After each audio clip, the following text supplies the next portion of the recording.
Hi guys, this is Dr. Piracha and I welcome you to my video. So the first topic that I want to talk to you about neurology is about headache. You know, it looks pretty simple, but let me tell you this, it's not that simple.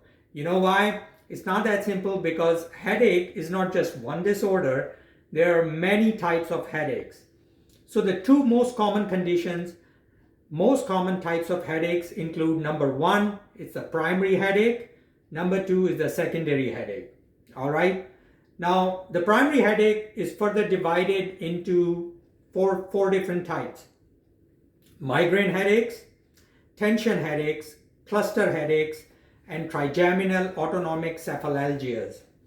We're not going to talk too much about primary headaches today. Most of this presentation is going to be about secondary headaches. The most common type of headaches that present to the emergency department are secondary headaches. These are the ones that are also critical because there could be life-threatening conditions that could be causing people to develop secondary headaches. So what is most important is that you diagnose it correctly, you proceed with the proper workup so your patients can get the proper treatment. That's the most important thing about it. So in secondary headaches, the first type of headache we're going to talk about is called a thunderclap headache. Now, a thunderclap headache is very, very easy to diagnose. You know, on the exam, they're going to give you a question.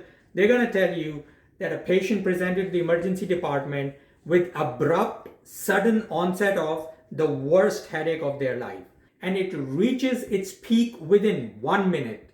It's a very short spike. If you ever see that in the exam question, think about two things. The most common one is subarachnoid hemorrhage.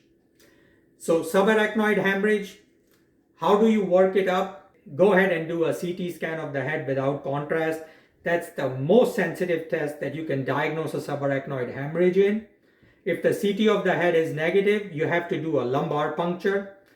Lumbar puncture, you're going to have a very high number of red blood cells, greater than 10,000 red blood cells. And that's going to be pretty definitive. Now, what is the second condition that causes thunderclap headache? The second condition that causes thunderclap headache is called reversible cerebral vasoconstriction syndrome. The cerebral blood vessels have gone into a vasospasm. They are constricted. And the best way to diagnose RCVS is by doing an MRA of the brain or a CT angiogram. Now, these are the two most common types of thunderclap headaches, but then there are other types of secondary headaches that I want to talk about too. So one of the most common ones that I want to talk about is thrombosis of cerebral veins or sinuses. And one of the most common questions that I've seen on the exam is about cavernous sinus thrombosis.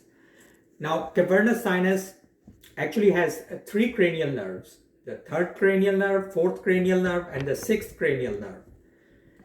Whenever there is a thrombosis of the cavernous sinus, it's usually caused by a dental infection or a sinus infection on the same side. So if the right side of the face is where somebody has a sinus infection or a dental infection, then the cavernous sinus of the right side will be involved. The same goes for the left side. When somebody has thrombosis of cavernous sinus, you have to pay quick attention because you have to start the antibiotics as soon as possible. What are the symptoms? The patient's going to come to you with headache. They're going to have proptosis. They're going to have periorbital edema, and they're going to have ophthalmoplegia. Ophthalmoplegia is a clinical condition in which any kind of movement of the eye is going to be painful because you've got the cranial nerves involved. So that's why it's going to be painful. Antibiotics have to be started immediately, and you have to keep that in mind.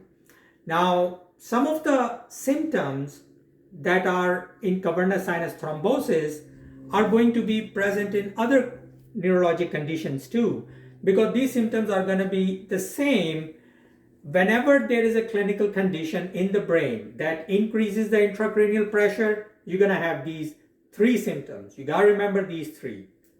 Headache is always going to be there.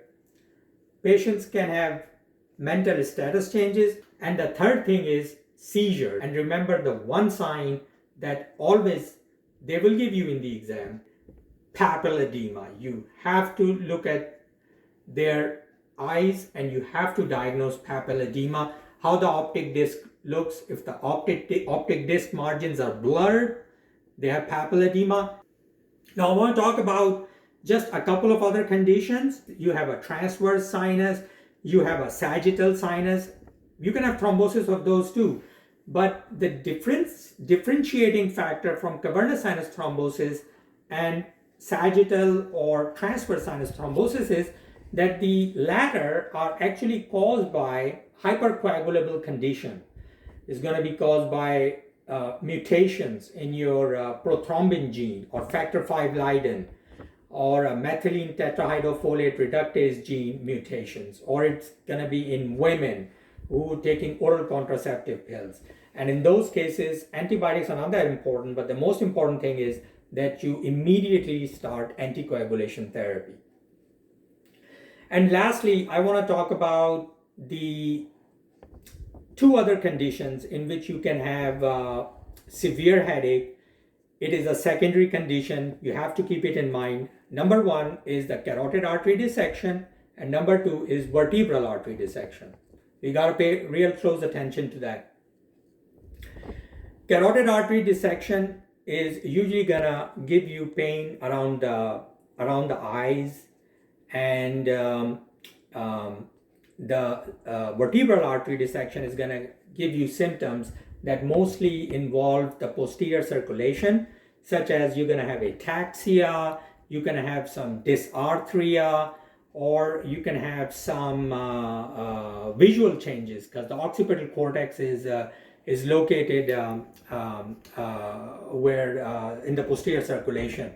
So you always have to keep those in mind as well. And so this is about a broad overview of the secondary causes of headache. So thank you so much.